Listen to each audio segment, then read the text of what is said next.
So I hope with all the ink spilled, all of your outlets find the time to properly recognize this historic change in continental security that other presidents tried to do, other presidents talked about. President Trump accomplished it. It's a huge deal. You see, we're here this morning because in hunting for scandals all the time, in trying to find wedges and spin stories, this press corps and the press corps miss historic moments. You miss historic moments like 5% at NATO, which when you hear, I was in the closed door briefing, I wish there could have been cameras in there. When you heard the prime ministers and presidents of other countries to a man seemed impossible 5 years ago, 2 years ago, 8 years ago. But here we are because of your leadership. If you ask them the question, I bet they'd say the same thing. But searching for scandals, you miss historic moments like recruiting at the Pentagon.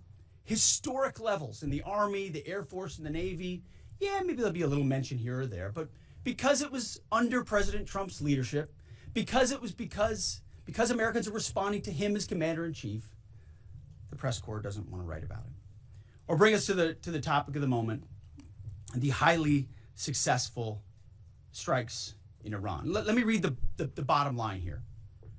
President Trump directed the most complex and secretive military operation in history, and it was a resounding success, resulting in a ceasefire agreement and the end of the 12-day war. There's been a lot of discussion about what happened and what didn't happen. Step back for a second. Because of decisive military action, President Trump created the conditions to end the war, decimating, choose your word, obliterating, destroying Iran's nuclear capabilities. I want to read some of the assessments that have been provided, because whether it's fake news, CNN, MSNBC, or the New York Times, there's been fawning coverage of a preliminary assessment. I've had a chance to read it. Every outlet has breathlessly reported on a preliminary assessment from DIA. I'm looking at it right now. Again, it was preliminary, a day and a half after the actual strike, when it admits itself in writing that it requires weeks to accumulate the necessary data to make such an assessment. It's preliminary. It points out that it's not been coordinated with the intelligence community at all. There's low confidence in this particular report. It says in the report there are gaps in the information. It says in the report multiple linchpin assumptions are what this assessment, a linchpin assumption, you know what that is? That means your entire premise is predicated on a linchpin. If you're wrong, everything else is wrong. And yet, still, this report acknowledges it's likely severe damage. Again, this is preliminary, but leaked because someone had an agenda to try to muddy the waters and make it look like this historic strike wasn't successful. I'm going to get to the chairman in a moment because he's going to lay out the particulars for you based on his professional military experience. But here's what other folks are saying. The DIA that put that report out says this is a preliminary low-confidence report and will continue to be refined as additional intelligence becomes available. How about the Israeli Atomic Energy Commission? The devastating U.S. strikes on Fordow destroyed the site's critical infrastructure and rendered the enrichment facility inoperable. Have any of these quotes made their way into the New York Times or the Washington Post? MSNBC? CNN? Any of these quotes? How about this one? This is a new one from the UN, the United Nations. No friend of the United States, or certainly Israel often. Here's the head of the UN Atomic Energy Agency this morning, Rafael Grossi. U.S. and Israeli strikes caused enormous damage to Iran's nuclear sites. Don't take my word for it. How about the IDF's chief of staff?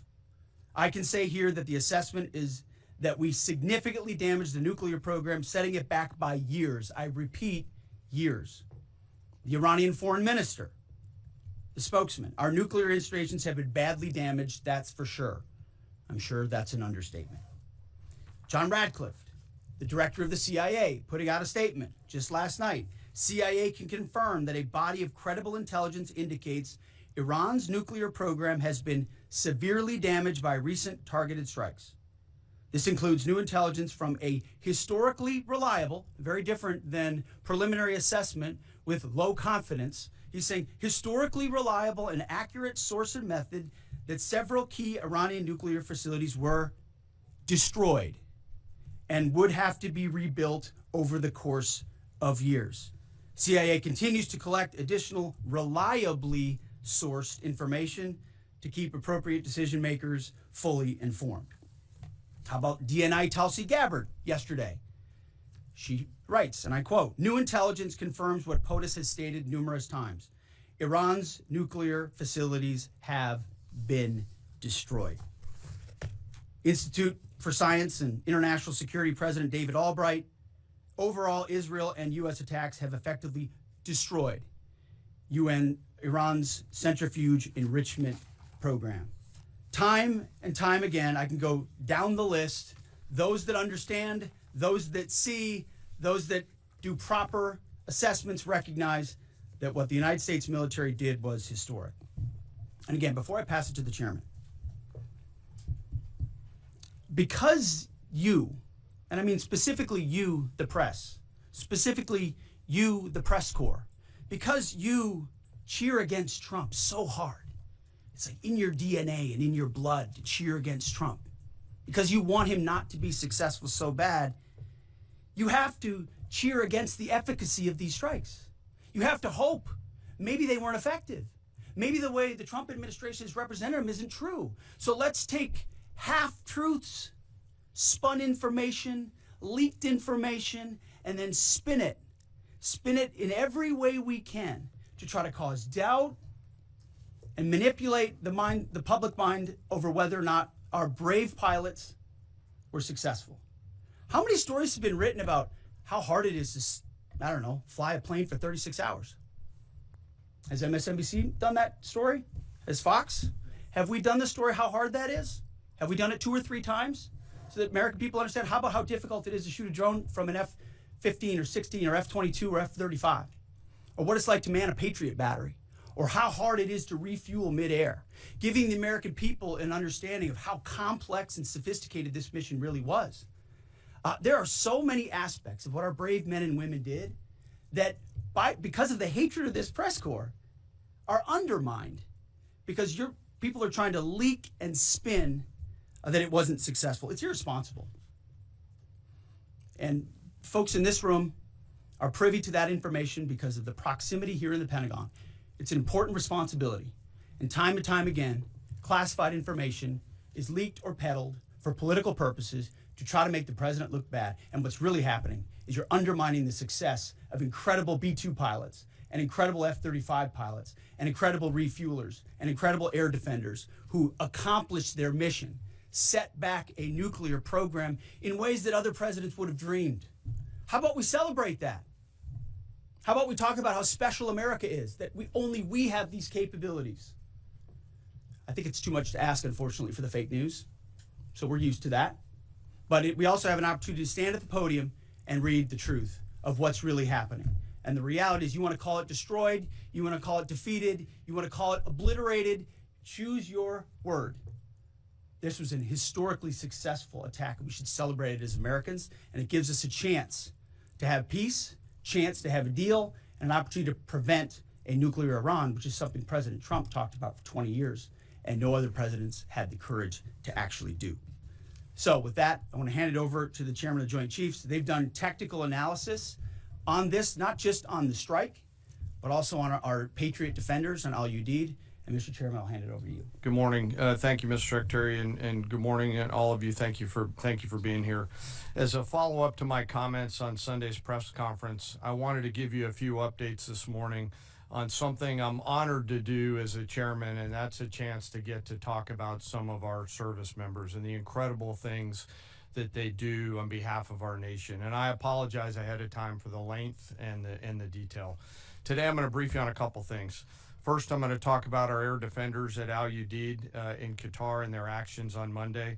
Then I'm going to walk you through a little bit about the academics that went into the attack against Fordow, the massive ordnance penetrator weapon, and we're going to show a video that highlights the effects that weapon has. Of course, nobody was down inside the target, so we don't have video from the target.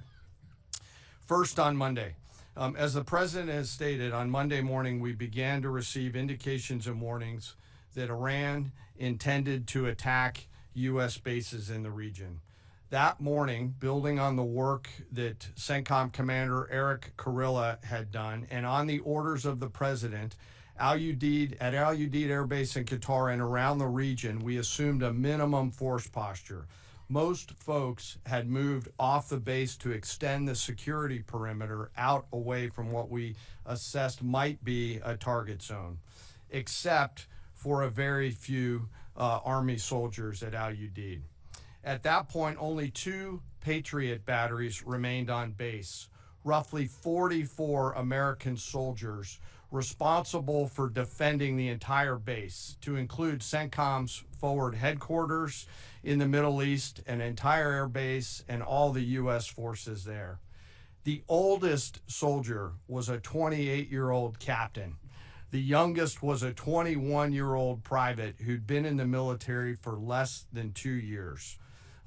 So let's put ourselves out there for a second. Imagine you're that young first lieutenant, you're 25 or 26 years old, and you've been assigned as the tactical director inside the command and control element.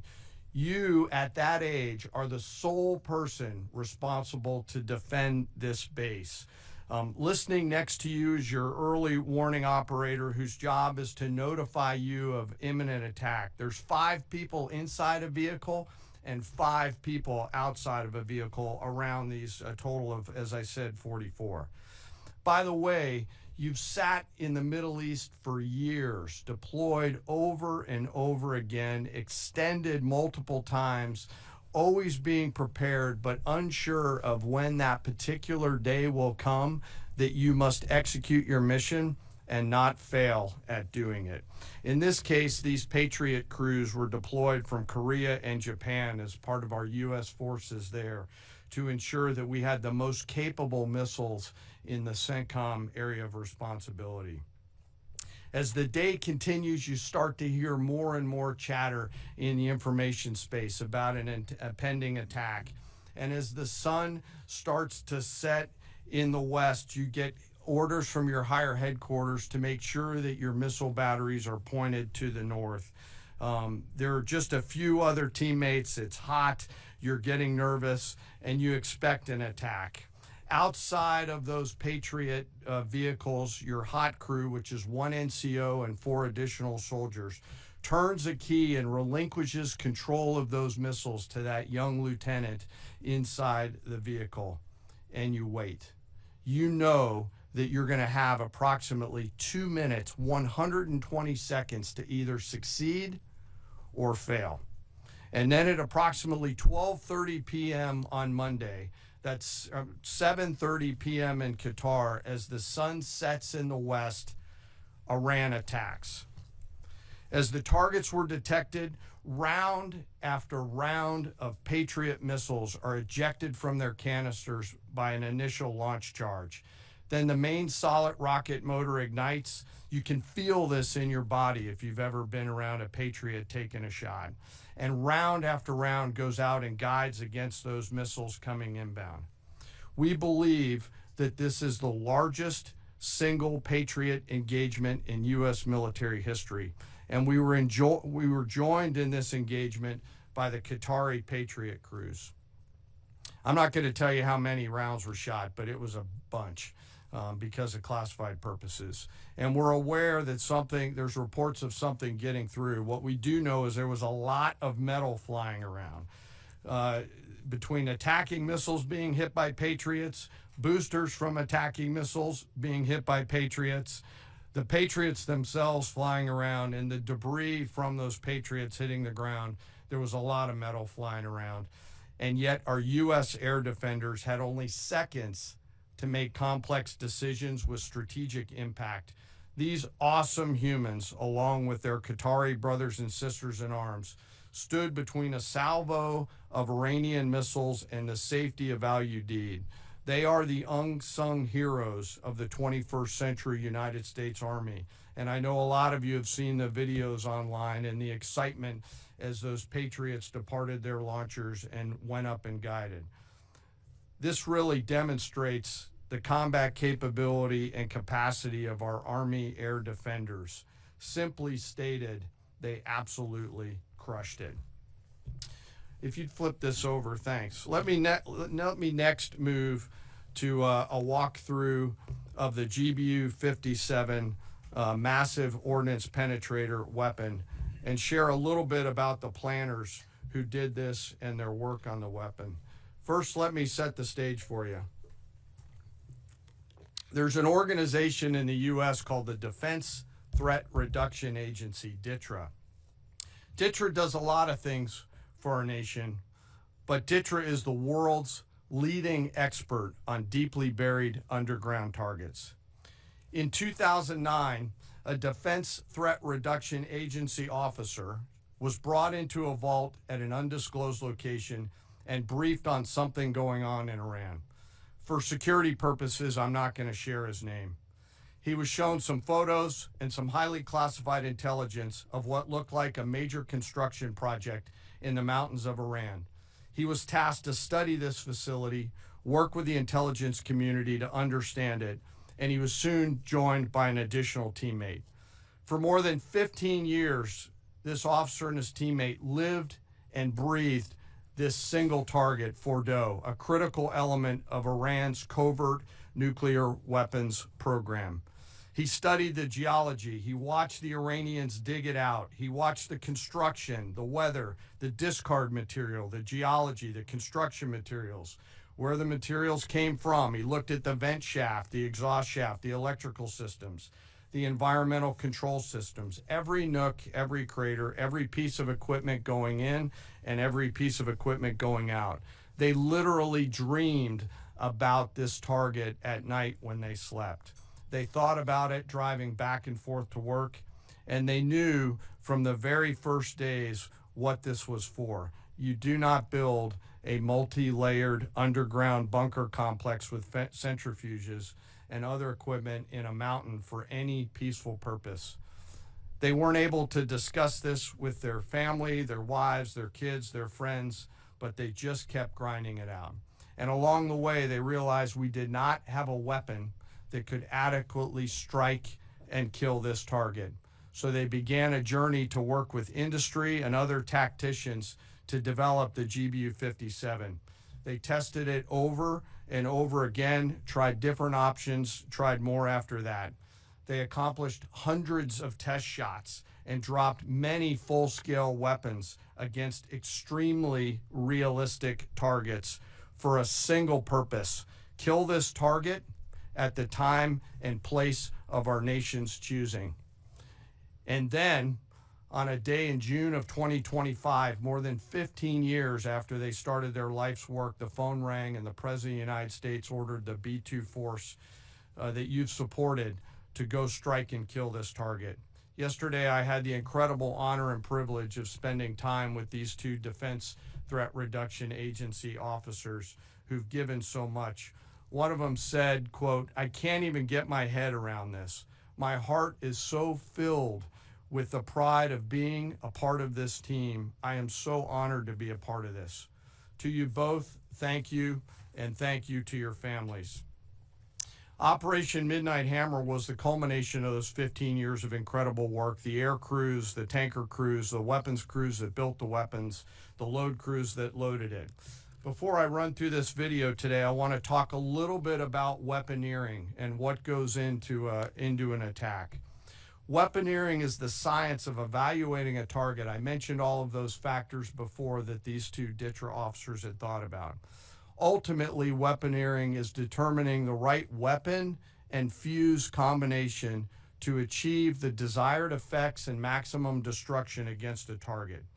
In the case of Fordow, the DTRA team understood with a high degree of confidence the elements of the target required to kill its functions, and the weapons were designed, planned, and delivered to ensure that they achieve the effects in the mission space.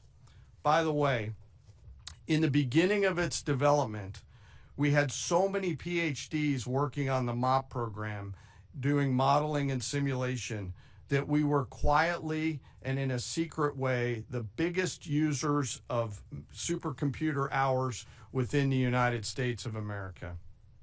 So let me talk about let me talk about the graphic a little bit. And the GBU-57, which all of you I know is a 30,000 pound weapon dropped only by the B-2.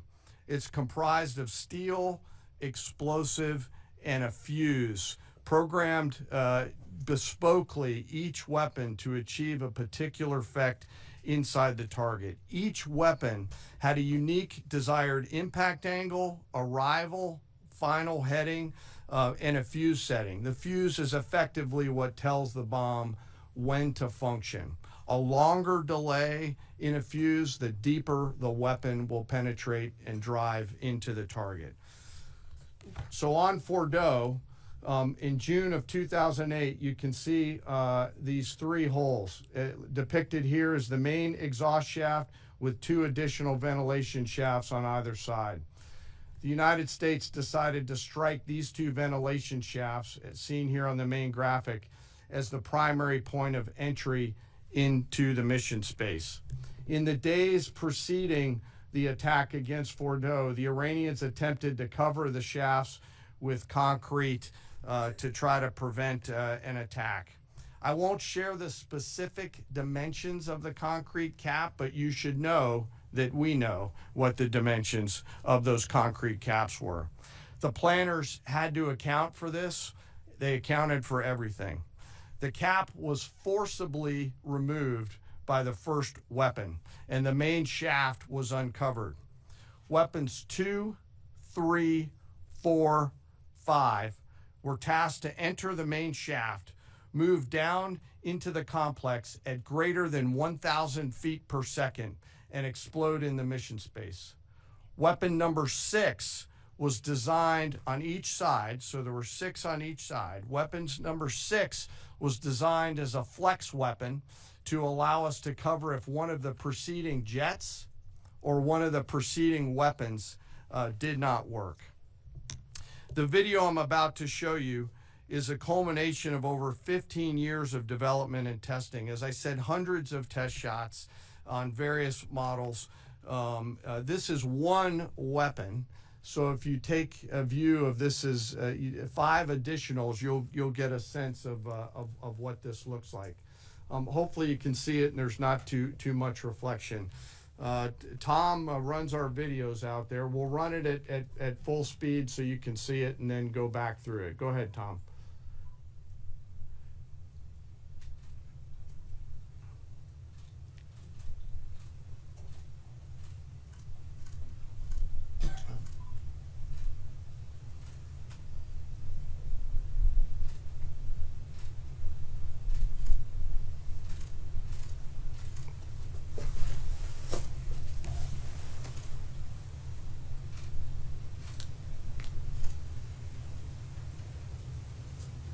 Keep it going for a minute. You'll see inside the mission space.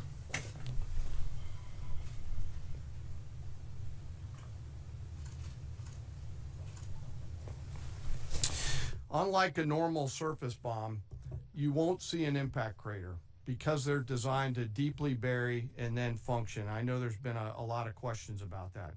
All 6 weapons at each vent at Fordow went exactly where they were intended to go.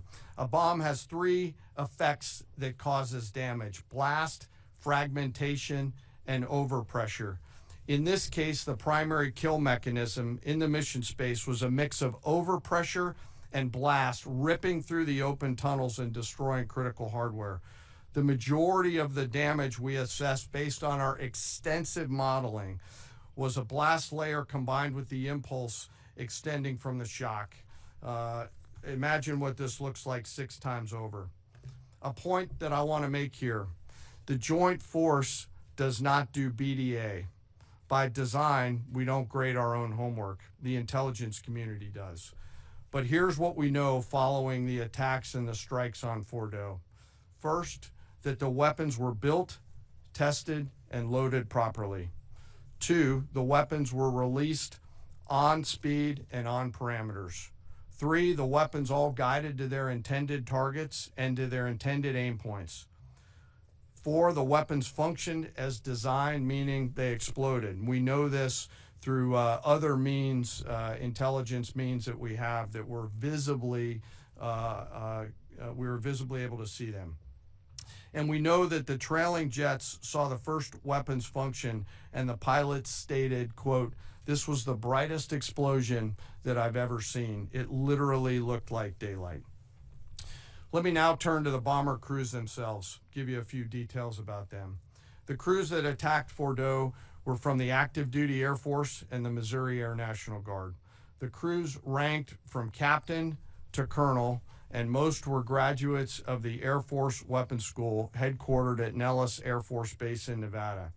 I will state for the record that there is no beach volleyball or football at the Air Force Weapons School. There were male and female aviators on this mission. And a crew member told me when I talked to them on video the other day that this felt like the Super Bowl, the thousands of scientists, airmen, and maintainers all coming together. One last story about people. When the crews went to work on Friday, they kissed their loved ones goodbye, not knowing when or if they'd be home. Late on Saturday night, their families became aware of what was happening. And on Sunday, when those jets returned from Whiteman, their families were there. Flags flying and tears flowing. I have chills literally talking about this. The jets rejoined into a formation of 4 airplanes followed by a formation of 3 and came up overhead Whiteman, proudly in the traffic pattern, pitching out to land right over the base and landing to the incredible cheers of their families who sacrifice and serve right alongside their family members. Like I said, there were a lot of flags and a lot of tears. One commander told me this is a moment in the lives of our families that they will never forget. That, my friends, is what America's Joint Force does. We think, we develop, we train, we rehearse, we test, we evaluate every single day. And when the call comes to deliver, we do so. I could not be more proud standing up here today of our Joint Force. I'm filled with gratitude that I get to tell their story. And as we stand here right now, our forces remain on a high state of readiness in the region, prepared to defend themselves. And one last thing, our adversaries around the world should know that there are other DTRA team members out there studying targets for the same amount of time, and will continue to do so. Thank you very much. I apologize for the length. I look forward to your questions. Thank you, Mr. Chairman. I would just thank you, by the way, for that extensive work, the lay down. I mean, even, do you have that laser pointer? Okay. Yes, sir. Thank you, squaring me away as always. I mean, even in just the public reporting, if you see the post-strike shaft of the 3 holes, the vast majority, and fairly so, the vast majority of speculation has been, those are the 3 strike points. When in actuality, what you realize is these are the vents, these are the caps, the first munition took the cap off, and the other 5 went down the center hole, which if you're planning the target, you would want it to be the direct one going to the bottom. These are the types of things that go into the planning for a strike that the Pentagon would not expect the press corps, the American people, to initially understand. So laying this information out is helpful, but it's also why we asked for a beat, for a moment, for a day or 2, the opportunity to tell that story, because as the chairman said, these men and women that did this mission, they just want to do their job. They're not expecting their story to be told. They're not expecting the glory. They are grateful for the flags and the hugs of family. That's why they do the job. But they also know they were a part of something historic. We know how historic it was. The chairman does. I know. Our staffs know. And so that's why we are, and the president of the United States knows. And that's why it's almost personal when we see the way in which leaks are used to try to disparage the outcome or muddy the waters about the impact of what happened without being responsible with information and allowing the professionals to assess and provide that information just like the chairman did. So thank you, Mr. Chairman, for that information. Sure. And we welcome a few additional questions. Yes, sir. General, on Sunday you said final battle damage will take some time. And you also said, I think BDA is still pending, and it would be way too early for me to comment on what may or may not still be there at the nuclear facility. That was just over 3 days ago. So what has changed? Would you use the term obliterated as well? Sure, like I said, we don't do BDA. I'll refer that to the intelligence community. And You're talking with them. I mean, what changed in the past 3 days and make you so, you know? sir, I think I said. I mean, I think I explained what changed. There was a great deal of irresponsible reporting based on leaks, preliminary information in low confidence. Again, when someone leaks something, they do it with an agenda. And when you leak a portion of an intelligence assessment, but just a little portion that makes it seem like maybe the strike wasn't effective, then you start a news cycle, whether it's the Washington Post or Fox News or CNN or MSNBC. You start a news cycle that starts to call into question the ethics. No, that's why. So you bring the chairman here, who's not involved in politics. He didn't do politics. That's my lane to understand and translate and talk about those types of things. So I can use the word obliterated. He could use defeat, destroyed, assess, all of those things. But ultimately, we're here to clarify what these weapons are capable of, which anyone with, two eyes, some ears, and a brain can recognize that kind of firepower with that specificity at that location and others is going to have a devastating effect. So we all recognize there will be days and weeks ahead. That's why yesterday I said, if you want to know what's going on at Fordow, you better go there and get a big shovel, because no one's under there right now. No one's under there able to assess, and everyone's using reflections of what they see. And that's why the Israelis, the Iranians, the IAEA, the UN, to a man and to a woman who recognize the capability of this weapon system, are acknowledging how destructive it's been. So that's what's changed. Just 3 or 4 days later. What changed? See, this is a point. This is how difficult it is to actually manage. You just watched a video of what this weapon is capable of. That's where we find our confidence, is in the skill of men and women and the capability of the systems they employed, and the recognition so far in the reflections that it was a highly successful mission. Sure, I think you could, I'd say go out, the IC should be able to help you answer that question. They look at a variety, as the Secretary has alluded to, we look at a variety of things. I don't do that, they do. All different sources of intel, which I'd refer you to them to get clarity on the instance. So again, I go back to the IC, whether it's Director Radcliffe or ODNI Gabbard. I read the statements at the beginning. They're the ones aggregating the intelligence, and they're saying nuclear facilities were destroyed and would have to be rebuilt over a number of years. Facilities were destroyed. What do we got right here? So you cited a body of credible intelligence to suggest that the damage at Fordow and other places. What is that referring to, and when can we see it? I was reading from the CIA director's statement, which came out last night.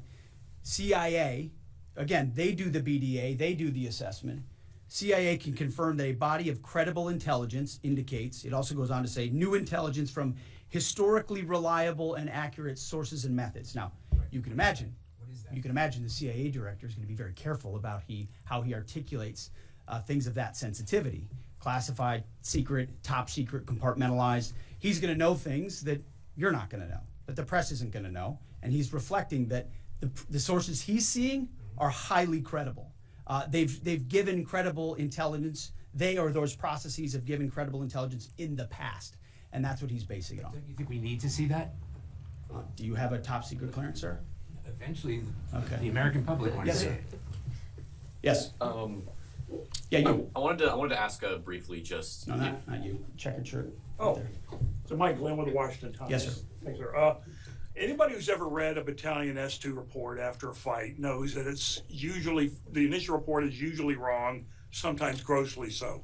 Has what happened in this incident caused you all to sort of rethink the intelligence process or the dissemination, or do you think it's just a matter, if the process itself doesn't require any more adjustment? Well, I can tell you what the chairman told me in the Situation Room and reminded us all, which is alongside what you just said, sir, is that the first reports are almost always wrong. They're almost always incomplete, right? Anything, whether it's a squad level operation or a strategic level operation, the initial reflections you get are coming at you at a high rate of speed from a lot of different sources. So your job is to step back and assess them, and that's why we're urging caution about premising entire stories on biased leaks to biased publications trying to make something look bad. How about we take a beat, recognize first the success of our warriors, hold them up, tell their stories, celebrate that, wave an American flag, be proud of what we accomplished. And in the meantime, I can assure you, the chairman and his staff, the intelligence community, our staff and others are doing all the assessments necessary to make sure that mission was indeed successful. Yes, right there. Sir, thank you, Mr. Secretary. Iran has recognized that their nuclear program was indeed severely damaged, but they also said that the U.S. strikes only strengthened their ability and their determination to complete their nuclear program. How do you respond to that, sir? Is that a provocation from Iran? Well, I would say Iran's going to have to say a lot of things right now in order to bolster their image, especially internally. You know, in the media, there's a lot of things they'll say for domestic consumption. But we're watching very closely what they do. Again, that's the intel community. Our job as the chairman, I mean, the chairman laid it out so beautifully. Our job is to be prepared. And how proud are you? How proud am I? I didn't know the full story of those men and women 15 years ago who've been pointing at that target. That makes me proud to be an American. That's an awesome story. I hope we can tell more aspects of that in an unclassified way in the future. That's a great thing to know. Our job is to be prepared when the commander-in-chief calls based on those assessments. So, of course, our IC, the Intelligence Committee, will keep watching what Iran does and pay attention to that. But the president has created the contours, the opportunity for a deal, for peace, in something that the world said was intractable, that wasn't possible. And we got that peace, that ceasefire, that option, because of strength, because of his willingness to use American military might that no one else on the planet can do, with the kind of planners and operators that the chairman just laid out. Yes, sir. Right there. Yep. Yes, sir. Just a quick question. There's public imagery available saying that highly enriched uranium was moved out of Fordow before the strikes. Is that accurate? Have you seen that? And Mr. Chairman, a question for you. Have you been pressured to change your assessment or give a more rosy intelligence assessment to us by any political factors, whether it's the president or the secretary? And if you were, would you do that? Yeah, well, that one's easy. No, no, I have not, and no, I would not.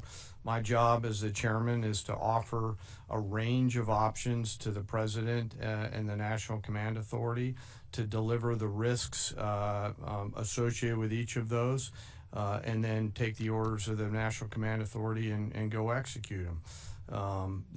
I've never been pressured by the president or the secretary to do anything other than tell them exactly what I'm thinking, and that's exactly what I've done.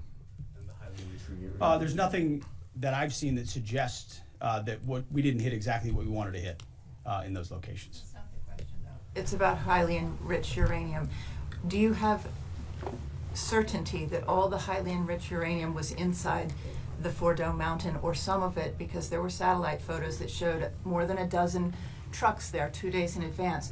Are you certain none of that highly enriched uranium was moved? Of course, we're watching every single aspect, but Jennifer, you've been about the worst.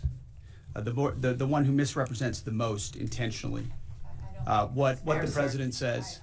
I'm familiar. I about the ventilation shafts on Saturday night, and in fact, I was the first to describe the B-2 bombers, the refueling, the entire mission with great accuracy. So I take issue with that. I appreciate you acknowledging that this was the issues. the most successful mission based on operational security that this department has done since you've been here, and I appreciate that. So Absolutely. we're looking at all aspects of intelligence and making sure we have a sense of what was where. So why not acknowledge the female pilots that also participated in this mission? The early messages that you sent out only congratulated the boys. So when I say something like our boys and bombers, see, this is the kind of thing the press does, right? Of course, the chairman mentioned a female bomber pilot. That's fantastic. She's fantastic. She's a hero. I want more female bomber pilots. I hope the men and women of our country sign up to do such brave and audacious things. But when you spin it as, because I say our boys and bombers as a common phrase, I'll keep saying things like that, whether they're men or women. I'm very proud of that female pilot, just like I'm very proud of those male pilots. And I don't care if it's a male or a female in that cockpit, and the American people don't care. But it's the obsession with race and gender in this department that's changed priorities. We don't do that anymore. We don't play your little games. Yes, right there. For certain that the uranium was removed from the facility before the B-2 struck. So I'm not aware of any intelligence that I've reviewed that says things were not where they were supposed to be, moved or otherwise. Yes. Kelly Meyer with News Nation, and just off the top, want to say we're grateful for the service of these pilots and everybody that serves.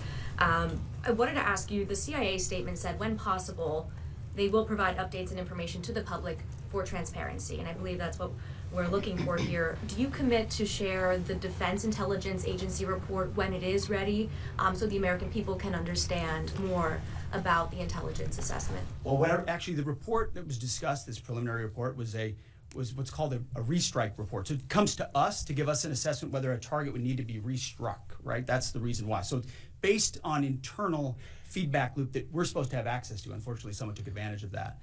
But whatever is supposed to be made public will be, but whatever has to stay sensitive. Sir, can I just jump in? You know, one of the things that I'm trying to do through this journey that we're on together, of course, transparency, but also the requirement to really protect these capabilities. I guess the time's up. So there's a balance in there, right? We do need to preserve options should the nation and the joint force be tasked to go do something again. So I'm confident we'll find the middle ground, but there are some things that if asked, I'd want to not release related to. So we're going to leave it right there. I want to thank the heroism of our men and women in the military. What they accomplished is truly historic. Setting back the Iranian nuclear program untold number of years. It was a devastating attack. We appreciate you covering it. Thank you very much, Mr. Chairman. Thank you. Talk a little bit more about the role, sir.